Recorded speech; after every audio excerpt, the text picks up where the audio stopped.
Hello बच्चों, let's see the question. A mixture of 20 ml CO, CH4 and N2 was burnt in excess O2, resulting in reduction of 13 ml of volume. The residual gas was then treated with KOH solution to show a concentration of 14 ml in volume. Calculate volume of CO, CH4 and N2 in the mixture. Assume H2 is liquid phase. All measurements are made in constant pressure and temperature. तो यहाँ पर की concept जो लग रहा है वो क्या है? की कॉन्सेप्ट वो है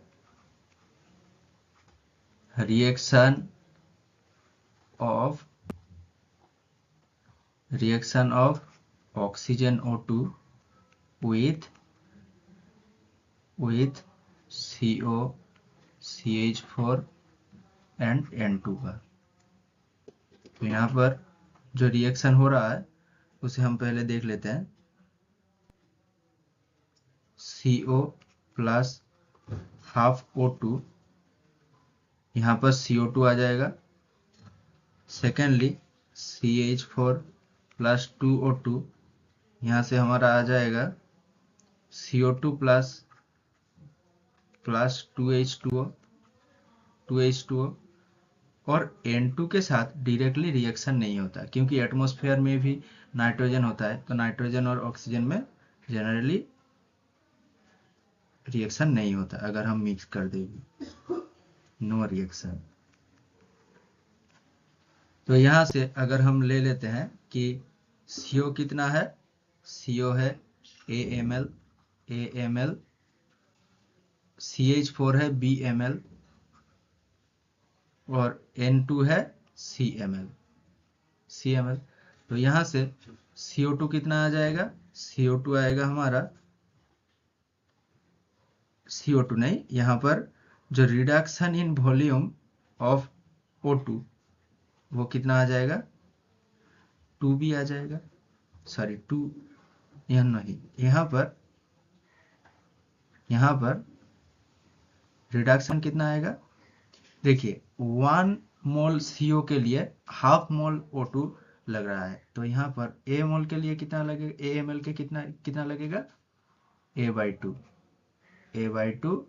ml O2 रिड्यूस्ड। तो यहाँ पर कितना रिड्यूस होगा? देखिए 1 मोल CH4 के लिए 2 मोल O2 लग रहा है, तो यहाँ पर 2B होगा और यहाँ पर 0 ml O2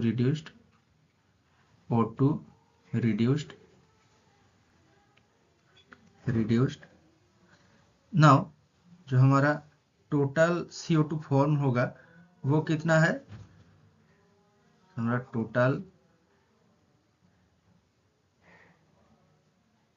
total CO2 form, उसको हम अगर देखें तो वो कितना आ जाएगा? देखिए पहले वाले जो रिएक्शन है, पहले का रिएक्शन, इस वाले जो रिएक्शन में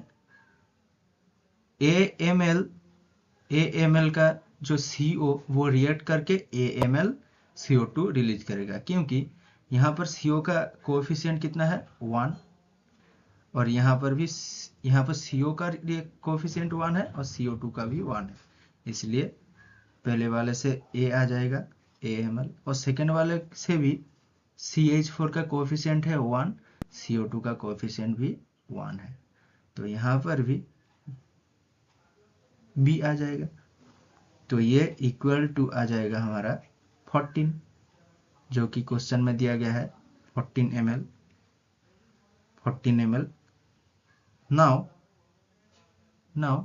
जो हमारा रिडक्शन ऑफ वॉल्यूम है वो कितना दिया गया है?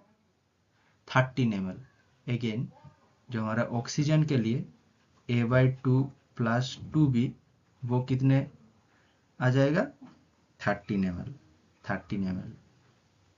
तो इसको हम सॉल्व कर सकते हैं। यहाँ से हमारा a आ जाएगा 14 माइनस बी, इसको हम इस वाले इक्वेशन में सब्स्टिट्यूट करके इजीली कैलकुलेट कर सकते हैं, कि यहाँ पर a कितना आ जाएगा, a हमारा होगा 10 ml, b होगा 4 ml, b होगा 4 ml। तो यहाँ से c कितना आ जाएगा, c इक्वल टू टोटल है 20 माइनस a प्लस b, मतलब 10 प्लस 4, मतलब यहाँ आ जाएगा 6 ml c आ जाएगा। तो यहाँ पर फाइनल आंसर क्या आ जाएगा, a equal to 10 ml, b equal to 4 ml, c equal to 6 ml। Hope you understood it well. Best of luck.